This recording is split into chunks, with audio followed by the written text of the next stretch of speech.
Hello and welcome to a new episode of American Truck Simulator. Today we are hopefully going to be finishing this load. So let's turn off my hazards because they're pretty annoying to listen to. Take off the parking brake, put it in the low high, I guess. I'm going to take it low because we started rolling back a little. Okay, this works really well.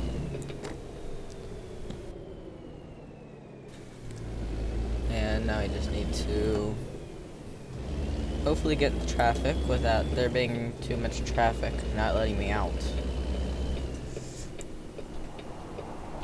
And there's traffic. I can get out right now. That's good. Perfect. Still carrying the same load. Not lighter. I remember that every time I get into another episode of this, it's never going to be lighter. It's annoying. But of course, lighter trailers are not as fun. I say fun because, well, you're more involved when you're driving a heavier trailer because you always have to pay attention to what's happening around you so that you don't ram a vehicle off the road because you are in such a heavy vehicle. I think right now we can shift back up and I'm gonna move in the 7th in a second. There we go. There's a FedEx van. So I just recently bought a stand for my racing wheel. Personally, I think it's a bit overpriced though. It's $180 and it's not with Prime either, so won't have it in 2-day shipping. It says it'll be here by Thursday, whereas I'm getting a chair for gaming too, and it's not like a DX racer chair or anything. It's just $100. Holy Jesus! What is that? What is that? Gaming chair. Alright, here we have a truck pulled over by a Ford Police Interceptor utility. Cool. Anyway, so it's a $100 chair. It looks the same, but I can definitely guarantee that it's not going to be as comfortable. And let's move over to here. Anyway, it is with Prime. Of course, I feel like that I know that I'm definitely going to have to assemble the whole thing. It's not just going to be like 3 pieces. You're going to have to probably assemble most of it. And then you move back over again. Is it because I'm going 10 under, yet I'm still going faster than that truck right next to me? You know, I just realized something. We do have those on our truck. Guess we're about to turn those on now. Okay, let's go back into the slow lane again. I don't know what type of gas mileage we're getting average. 3.1. You know, the funny thing is in ETS2, with say a truck like a Scania or something like that, I was getting like 2.2 miles per gallon when I would floor it. So I wonder what the miles per gallon is in this truck when I floor it. It's definitely a lot heavier. I can tell you that for sure. Now, back talking about my wheel stand that I'm getting. It's really nice, and it works with G25, G27, which is mine, G29, G920, all that. So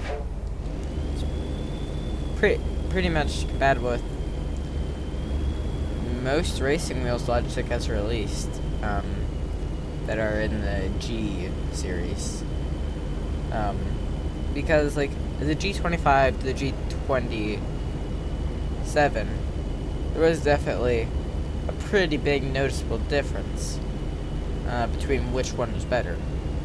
The G25 had like a few buttons on it, so you didn't really have too much ability to do as you want.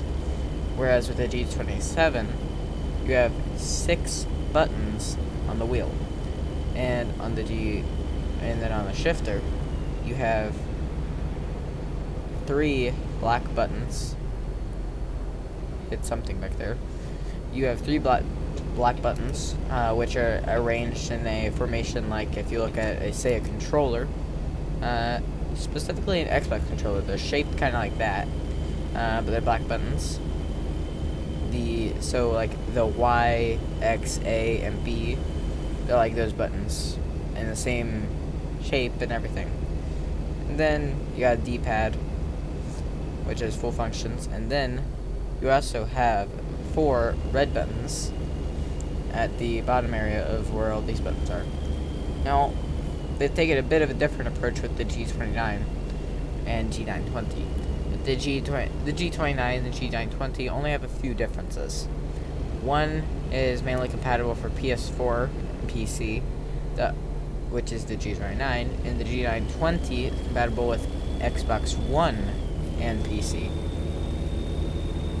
So that's pretty much the only difference between the G29 and the G920.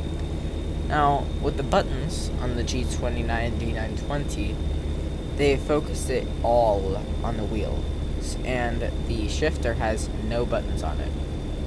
So what I think I would probably do if I was to get a G29 wheel is just get the wheel and keep my shifter, because they use the same type of connectors. So basically I could connect the G27 shifter to the G29 wheel, and then I'd have so many buttons, because I would have 2 D-pads, 2 sets of the buttons that would be like on Xbox controller, the 4 buttons, and I'd also have like a little scroll thingy, so I'd have so many buttons to play with.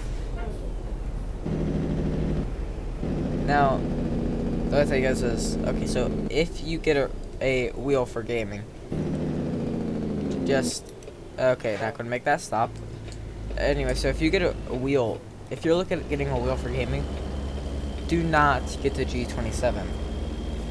On Amazon, a new one, if you can find one in stock, is like $1,000. What? Holy Jesus. What is that? What is that? And that's because they don't make them anymore. So my wheel is a rare breed of species. They don't make them anymore, so, well, they're worth a ton of money if they're brand new. Mine's not brand new, so I probably always have it for like $200. But it's just amazing how much these wheels are now. Like, once the G29 was released, there was so much, like, increase in price. So, right before the G29 released, this wheel, like a new one, $300, $350. And then, G29 released, it was like $600. Which actually, when I got my wheel, I didn't know that there was a newer version out of it. So, I kind of spent more money than I should have. Anyway, it's just, there's a lot of things that I should have researched, but I didn't. And, like, at the time I could have spent $300 to get a G29. And the G29 actually does have a better brake pedal. It's more stiff. So it definitely does feel better to press. Now, I do kind of like the look of the G27 a bit more. It's a lot more clean. By that I mean, like, on the wheel, it doesn't have all the buttons and dials that you have on a G29. And now, there are just so many things that are like, do you want the G27 or do you want a G29? Don't get a G27 because they're extremely and stupidly expensive. Just a little bit of advice. And we're almost at the destination point. So it definitely worked out with making 3 short videos. That works out perfectly. We already get to the musical road too. Although we didn't have that good of experience on the musical road, because like the musical road, I wasn't able to get to 45 in. I was only at 45 at 44 for a short amount of time. So I don't know, but I'll see if I can find a way to put a video of the I said G27 of the musical road in a video. Gotta kind of stretch that out far. Delivery point is straight ahead. Turn on the lights. So you're able to arrive here at night. Just at nightfall. It's good. 70 degrees. And here is our drop-off point. Start slowing down a little bit. Just no throttle.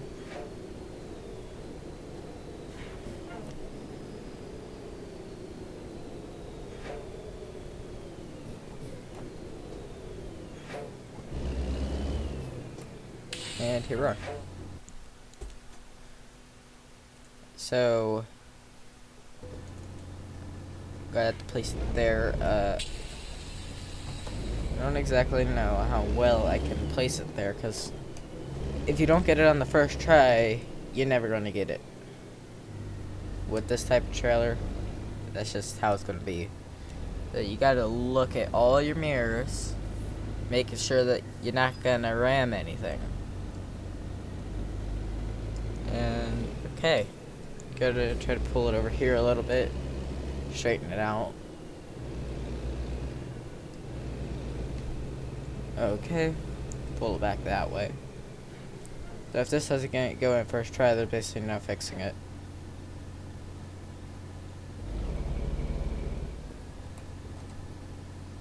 And nope. Yeah, this is never gonna.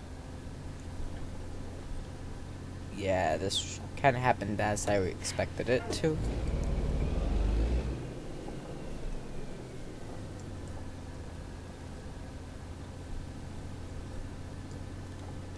Anyway, so hopefully you liked this episode, and goodbye.